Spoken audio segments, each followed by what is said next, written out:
আসসালামু আলাইকুম রহমতুল্লাহি বরকাতুহু। আলহামদুলিল্লাহি রব্বিল আলামিন। সম্মানিত দিনী ভাই প্রশ্ন করেছেন যে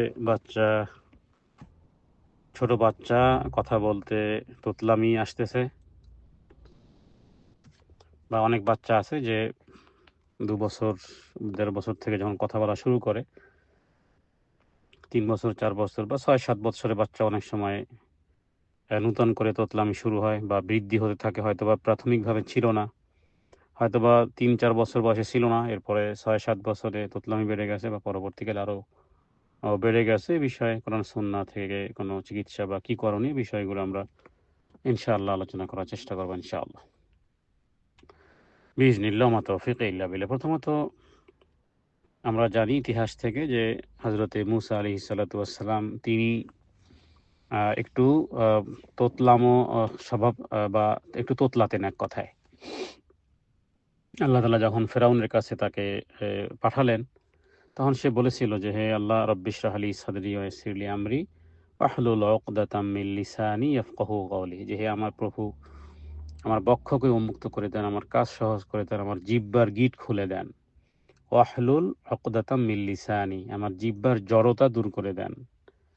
তো এখানে জড়তা কিছু ছিল, যার কারণেই তো তিনি এই দোয়া করেছেন, যাতে করে, এবং এটাও বলেছেন যে ইয়াফকাহু কওলি, যাতে করে আমার কথা বুঝতে পারে। এখন করণীয় কি? করণীয় হলো যে আসলে আমরা চিকিৎসার আগে যে বিষয়টি বলতে চাই সেটি হলো যে শিশুকে কখনো তোতলাচ্ছে বা তোতলাইছো বা তোতলা ইত্যাদি বলে কখনো টিজ করা যাবে না। বরং তার কথা, তার বাক্য বলতে দিতে হবে, শেষ করে দিতে হবে ধৈর্য সহকারে। মানে এক কথায় তার প্রশংসা করতে হবে, উৎসাহ দিতে হবে, তার আত্মবিশ্বাস ফিরিয়ে আনতে হবে।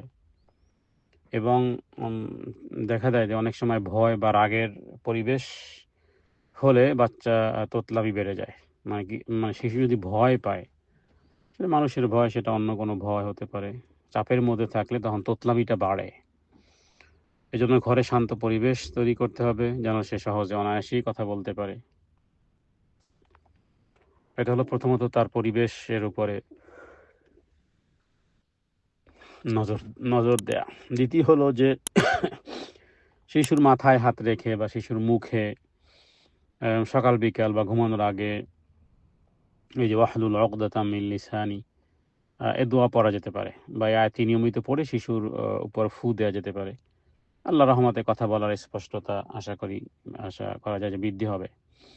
কোরআন সুন্নাহ অনুযায়ী সমস্ত চিকিৎসার জন্য বলা হয় রুকাইয়া পদ্ধতি। অনেক শিশু তোতলামির পিছনে তার মানসিক চাপ বা এমনকি এভিল আই, যেটাকে আমরা বলি বদ নজর, এটা সত্য।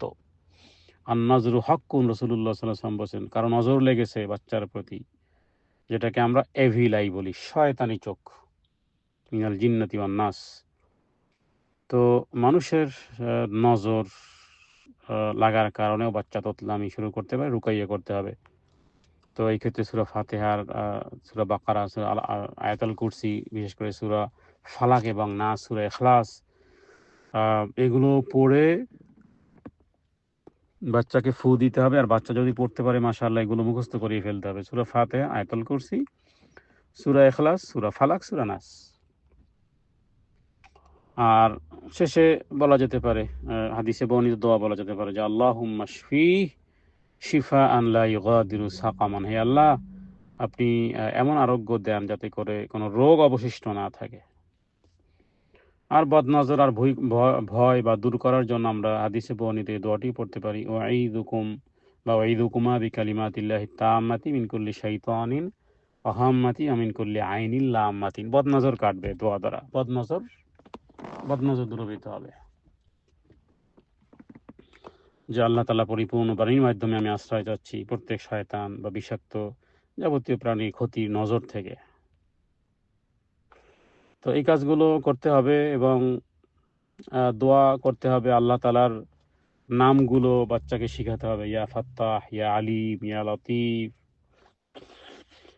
হে আল্লাহ, উত্তমভাবে আপনি উন্মোচনকারী, হে সর্বজ্ঞানী। আপনি সন্তানকে কথা বলা সহজ করে দেন, তার জিহ্বাকে উত্তম কথার জন্য আপনি তাকে সহজ করে দেন ইত্যাদি। কোরআন কারীমের তেলাওয়াতের মাধ্যমে তোতলামি দূর হয়। সুতরাং দোয়ার মাধ্যমে দোয়া করা এবং সেই সাথে, সাথে চিকিৎসা গ্রহণ করা যেতে পারে। উত্তম ভালো কোনো ট্রিটমেন্ট করা যেতে পারে। কারণ এটা শরীয়তের সাথে সাংঘর্ষিক নয়। দেখুন আল্লাহ তাআলার কাছে কোনো কিছুই অসম্ভব নয়। কথা বলাটা এটা একটা বিশেষ আল্লাহর দেয়া এক অলৌকিক নিয়ামত। তিনিই দেন, তিনিই ফিরিয়ে নেন। সুতরাং বাবা-মায়ের মুখের দোয়া এবং কোরা আ কোরআনিক দোয়া, হাদিসিক দোয়া ইত্যাদি বলা যেতে পারে এটা শিশুর আত্মাকেও ও পরিপুষ্টিত করবে। অতএব চিকিৎসাও করা যেতে পারে। কিন্তু সবচেয়ে বড় বিষয় হলো যে পিতামাতা তার জন্য দোয়া করবে। আল্লাহুম্মা শফি ওয়ালাদি ওয়া ইয়াসসির লাহু নুতুক। নুতুক মানে কথা বলা। বাংলাতে বলেন, হে আল্লাহ আমার সন্তানকে সুস্থ করে দেন এবং কথা বলা সহজ করে দেন। আর কোরআনে বর্ণিত ওয়াহলুল উকদাতাম মিন লিসানি, যেটা বাচ্চা বলবে ওয়াহলুল উকদাতাম মিন লিসানি, এই দোয়াটা নিয়মিত বাচ্চাকে পড়ানো যেতে পারে এবং তাকে বলা যেতে পারে যে বাবা তুমি আল্লাহর কাছে দোয়া করো এভাবে যে আল্লাহ আপনি আমার মুখের জড়তা দূর করে দেন। সূরা নাস, ফালাক, আয়াতুল কুরসি ইত্যাদি। আর চিকিৎসা ইত্যাদি বিভিন্ন স্পিচ বিভিন্ন থেরাপিস্টের পরামর্শ নেওয়া যেতে পারে। কারণ ইসলামী চিকিৎসা গ্রহণ করাটাও ইবাদত। শিশুকে কখনো বকা দেয়া যাবে না, বেশি রাগ করা যাবে না ইত্যাদি। এবং এটা মনে রাখতে হবে যে দেখুন শিশুর কথা বলা যদি এরকম তোতলামি হয়, এটা কোনো অসুবিধা বা এটা কোনো অভিশাপ, এটা ইত্যাদি কোনো রকমের এটা মনে না করা, বরং এটার পরীক্ষা। মুসা আলাইহিস সালামের মতন নবী, মহান নবী, তিনি তোতলাতেন। অথচ তিনি ছিলেন রেসালাতের ভাষা, নবী, উলুল আজমি মিনার রুসুল। সুতরাং আমরা আ আমাদের কয়েকটা জিনিস এখান থেকে জানলাম। এক হলো যে শিশুর প্রতি ভালোবাসা একটু বাড়াতে হবে, ধৈর্যটা বাড়াতে হবে, দোয়া করতে হবে কন্টিনিউ এবং সেই সাথে চিকিৎসাও করতে হবে। ৪ টি কাজ যদি আশা করি করা যায়, চূড়ান্ত ফলাফল যাই হোক না কেন আলহামদুলিল্লাহ খায়ের, সুম্মা খায়ের, ভালো এবং অতঃপর ভালোই হবে ইনশাআল্লাহ। জাযাকুমুল্লাহ, বারাকাল্লাহু ফিকুম। আসসালামু আলাইকুম ওয়া রাহমাতুল্লাহি ওয়া বারাকাতুহু।